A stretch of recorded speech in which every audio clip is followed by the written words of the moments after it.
aalis tayo kaya linisan natin. Buti na lang kanyo kasi ito mayroon nakalagay, di ba? O tanggalin natin.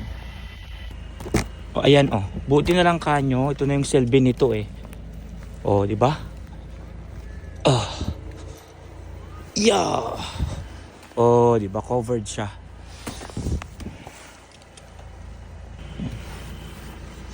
So natin tanggalin natin tong mga to. Ang kapal no. Diba?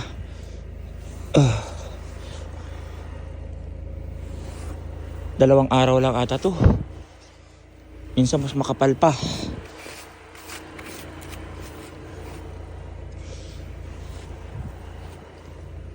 Ayan.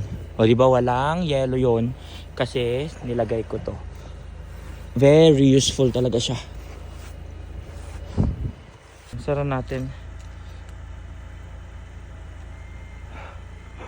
May yellow sa taas. Script natin.